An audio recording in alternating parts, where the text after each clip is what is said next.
저는 왜 성형외과 의사에는 우리들이 의대 정원에 대해서 얘기하는 게 재밌을 거라고 생각했냐면, 구종 원장님 필수 의료의 중요성을 말씀하셨는데, 결국은 그러면은 이 의사들이 필수 의료 쪽으로 가게 만들어야 되거든요. 맞아요. 근데 지금 의사 수는 똑같은데 왜 점점 필수 의료는 주냐? 왜냐하면 다 그게 미용 쪽 아니면 비급여 진료로 빠지기 때문이야. 왜 그러냐? 우리가 돈을 더 많이 벌기 때문이야. 돈을 많이 버니까 이쪽으로 오는 거야. 결국 필수 의료로 사람이 많이 가려면 이 격차가 똑같아져야 돼. 그럼 그 격차를 어떻게 똑같이 만들 것이냐에 대해서 맞아요. 성형외과 의사가 어떻게 생각하는지가 나는 되게 재밌을 것 같아. 필수 의료로 돈을 못 버는 거잖아요, 병원이. 그리고 비급여는 이게 그냥 병원에서 정하는 거니까 시장 경제 논리에 맞춰가지고 이제 싼 병원도 있고 비싼 병원도 있고 이런 거잖아요. 근데 평균적으로 이게 높단 말이에요. 그치. 그럼 이제 두 가지 방법이 있겠죠. 필수 의료를 높이거나 아니면 여기를 낮추거나. 이건 높이는 건 쉽지 않잖아요. 지금도 건강보험료를 엄청 많이 내고 있는데 지금보다 2배 이상 내라. 뭐 월급의 한 20%가 건강보험료로 나간다. 난 아프지도 않은데 왜 내야 돼? 이렇게 되면 사실 저항감이 있을 수 있어요. 이제 싸고 좋은 거를 원하기 때문에 저도 그렇거든요. 싸고 좋은 게 더 좋잖아. 이왕이면 내가 내는 건강보험료는 증가하지 않았으면 좋겠지만 의료 수준은 높았으면 좋겠는 게 사람 심리란 말이에요. 그럼 이거 못 높인다고 전제를 하면 그러면 이걸 낮춰야 되잖아요. 그러면 미용 시술하는 의사가 많아지면 점점 시장 경제에 의해서 경쟁을 하니까 이 가격이 내려간다는 건데 이제 나라를 먹여 살리기 위해서 해야 되는 여러 가지 학문들이 있는데 미용 의료에 완전 특화되는 것이 정말 나라 전체를 위해 옳은 일인가 하는 의문이 있는 거죠. 그리고 사람이 많으면 이거 하다가도 이렇게 해봤자 돈을 못 버니까 필수 의료를 하게 될 거야 라는 게 이제 소위 낙수 효과인데 저희 완전 개인적인 의견입니다. 제가 지금 몸담고 있는 보직이나 병원과 무관하게 저희 개인적인 의견은 프랑스처럼 성형수술을 성형외과 의사만 할 수 있게끔 한다든지 그 우리는 지금 전문의 시스템이 있지만 예를 들어서 우리도 라식 수술할 수 있어요. 법적으로 아무 문제가 없습니다. 근데 성형외과 의사한테 라식 수술을 안과 수술을 받으러 오는 사람이 없을 뿐이지 미용 같은 경우도 그냥 졸업해서 의사 면허를 따면 의료 행위를 하는 게 모두 다 합법이에요. 근데 이제 특정 국가들은 전문 과목을 하기 위해서는 뭐 일본처럼 특정한 기간 동안 뭐 트레이닝을 받는다든지 아니면 프랑스처럼 특정 과를 전공해야만 할 수 있게끔 제한이 걸려 있어요. 우리나라 같은 경우는 우리나라는 제한이 없는데 이게 굉장히 논란이 있다는 얘기는 알고 있습니다. 그래서 안과 수술을 하기 위해서는 안과 전문의여야만 하고 성형 수술을 받기 위해서는 성형 전문의만 된다. 그러면 이제 TO가 제한이 있으니까 낙수 효과로 이제 필수 의료로도 사람들이 갈 수밖에 없겠죠. 더 전문 진료를 하지 않으면 전문의가 되지 않았을 때 돈을 많이 벌 수 있는 방법이 없으니까 돈을 많이 벌기 위해서라도 자본주의 시장에 있으면서 슈바이처럼 이렇게 할 수는 없잖아요. 요즘 시대에는.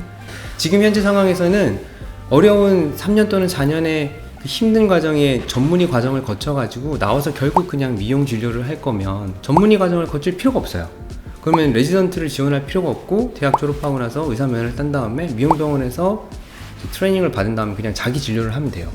그러면 이제 전공의들이 없으니까 대학병원에 이제 일을 할 때 필요한 의사 수가 부족하겠죠. 그럼 전문의들이 양성이 안 되니까 그런 것들을 할 교수가 양성이 안 되겠죠. 그러니까 이제 이게 악순환이 될 수밖에 없기 때문에 많이 뽑아도 소위 낙수 효과가 나타나지 않을 거라는 게 이제 제 생각입니다. 비슷한데 난 보는 관점이 너무 달라요. 왜냐면은 약간 두 개의 뭐 비급여랑 급여 시장의 그 차이를 떨어뜨리기 위해서 수를 늘린다는 거는 사실 계획 경제인 거고 자본시장 논리랑 맞지는 않으니까. 그러면 이렇게 왜 비대칭적으로 올라왔냐? 그럼 제가 봤을 때는 조금 사람마다 보는 관점이 다 다르겠지만 의료보험은 사회보험이잖아요. 소득이 높을수록 의료보험비는 더 많이 내고 그 혜택이 전 국민에 골고루 뿌려져야 되는 게 사회보험 구조 시스템이니까 문제는 급여가 진료가 진료 보전이 이제 원가에 못 미치기 때문에 이런 문제가 계속 생기는 거잖아요. 뭐 이런 게 급여 차이냐 이것도 있을 수 있지만 이게 원인이 한두 가지가 아니에요. 우리가 생각해 보세요.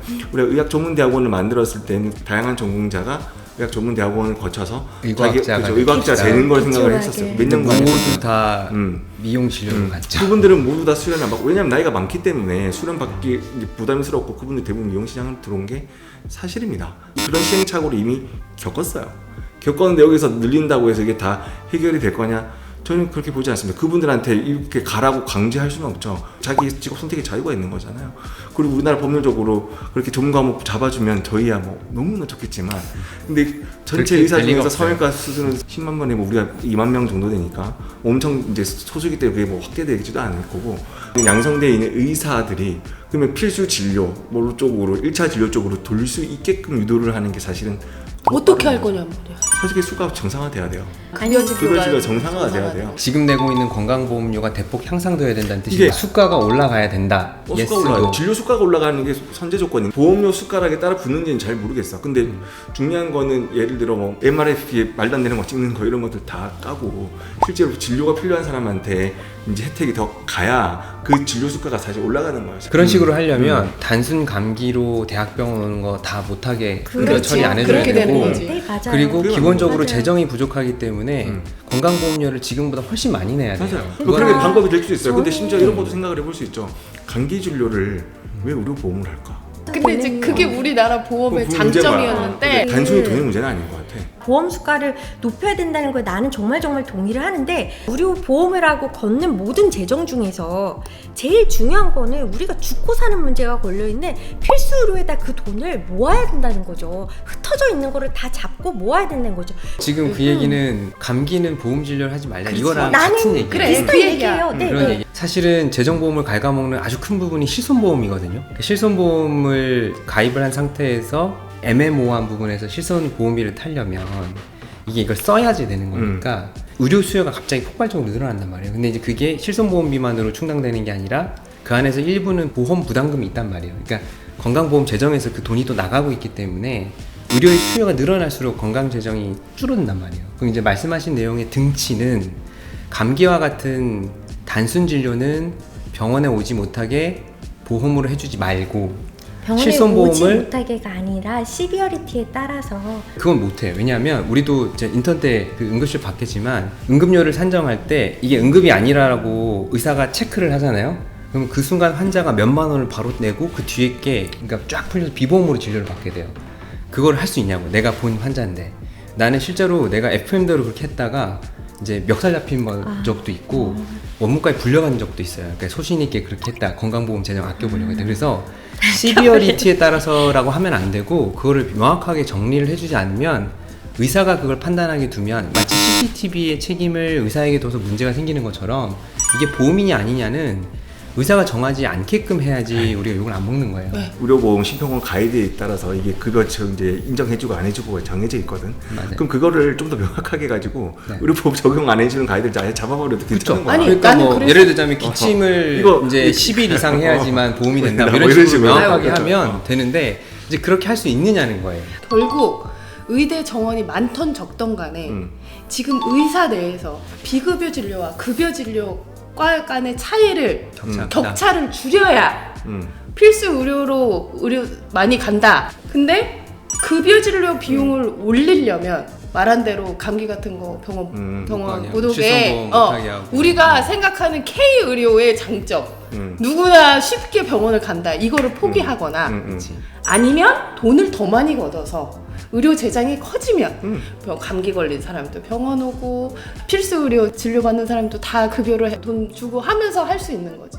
그게 아니면 이쪽을 낮추거나 아니면 이쪽의 진입 장벽을 엄청 높이는 거지. 근데 조 원장님이 그러셨잖아. 내가 전문의가 없으면 여기 이 진료 못해. 미용 이런 진료가 굉장히 전문성이 있어서 의대만 나와서 할 수 있는 진료가 아님을 알게 되면 비급여는 높아도 이쪽으로 안 가겠죠. 영국식 의료제도의 특징은 우리나라보다 훨씬 더 많은 의료보험 또는 이제 세금을 지출함을 통해서 그거를 유지를 하는데 거기에서 선별된 다른 수준 높은 진료를 받고자 하는 사람들이 다 프라이빗 클리닉으로 가는 거거든요. 소위 사람들이 많이 걱정하는 영리병원의 형태가 이게 시장을 양분할 가능성이 높다는 거예요. 나의 의견은. 어쨌든 국가 입장에서는 국민의 생명 보호를 위해서 이 필수 의료를 포기할 수는 없단 말이에요.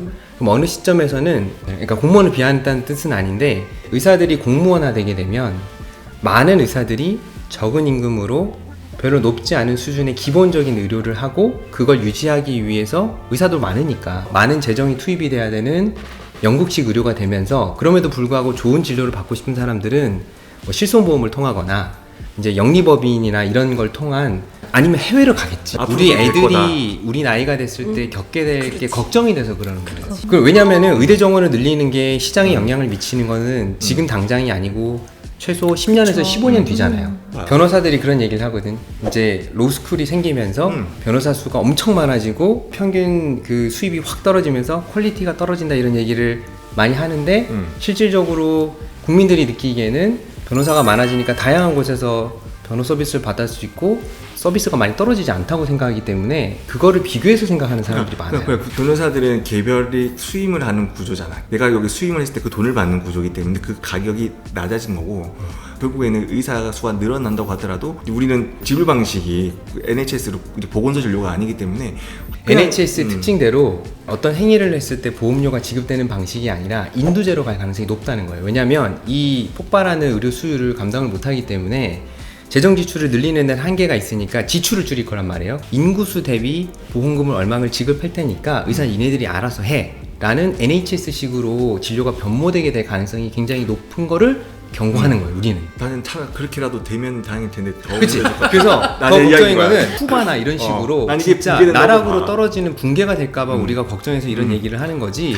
우리는 진짜 상관이 없어요. 왜냐면 우리는 지금 이미 성형외과 전문이고 네. 업계에서도 나름 굉장히 탄탄대로를 걷고 있는 의사들이기 때문에 의대 정원이 늘어난다고 해서 우리가 영향받을 거는 하등에 아무런 상관이 없어요. 하지만 저는 아이가 있으니까 쉽게 걱정이 말씀드려. 되는 거지.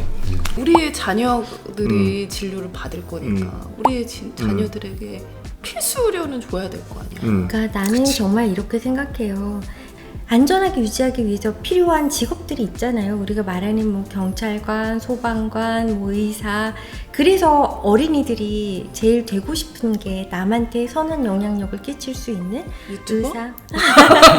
이제 이런 것들이잖아요. 우리가 직업에 헌신을 하려면 최소한의 기본적인 안정적인 환경이 있어야 이게 어떻게 보면 사회에 헌신하는 직업들이거든요. 그런 직업들이 내가 최소한 내가 이 일을 하면서 가족들을 볼 시간은 없어도 범법자의 자식이 된다던가 뭐 정말 경제적으로 힘들어진다던가 이런 리스크는 최소한 줄여줘야 되지 않나. 필수 의료라고 얘기를 할 때는 그 필수 의료인에 대한 사회적인 존경과 사회적인 지원이 필요하다고 생각을 해요. 제일 중요한 게 또 어떻게 보면 경제적인 문제이기 때문에 보험 여러 가지를 따져야 되지만 항상 어디를 보고 가야 될 것이냐를 생각했을 때 사람이 하는 일이고 사람이 헌신하는 일이고 그리고 헌신하는 마음 없이는 나의 인생을 그렇게 바칠 수 없어요.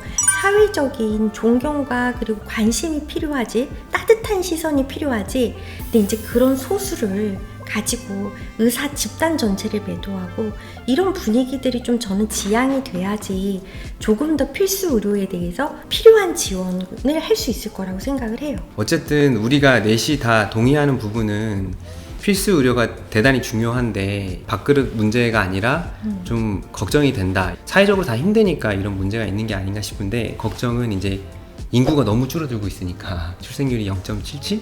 전 우주의 새로운 일이라고 하던데 그래서 미래에 대한 걱정이 많은 의미에서 우리가 얘기를 하는 것이지 수익에 문제가 생기거나 이제 우리가 하는 의협에 문제가 생길까봐 걱정하는 건 아니니까 더 솔직하게 해드릴까요? 의사 충원 많이 되잖아요. 그러면은 우리는 혜택을 엄청 많이 봅니다, 사실. 그치 우리는 이미 이제 자리를 잡은 사람들이니까 의사 집단 안에서 이렇게 문제가 되지 않는데 의사 집단 자체가 커지면 사회적으로 영향력을 미칠 수 있는 부분이 커지겠죠. 그러니까 의사들의 이익을 대변하는 쪽으로 사회가 변화될 가능성이 굉장히 높은데 그걸 이제 걱정하니까 의사 수를 늘리지 말자고 하는 건데 이렇게 대놓고 얘기하기가 어려우니까 그래서 이제 그렇게 얘기를 안 하는 거죠. 솔직히 말해야지. 솔직히 의사 수가 많아지면 유리한 우리 입장에서는 거니까. 좋죠. 근데 이제 미래가 걱정되니까 이렇게 얘기를 하는 거죠. 생각이 많은 표정이십니다. 교수님은. 답이 없는 것 같아. 답이 없죠.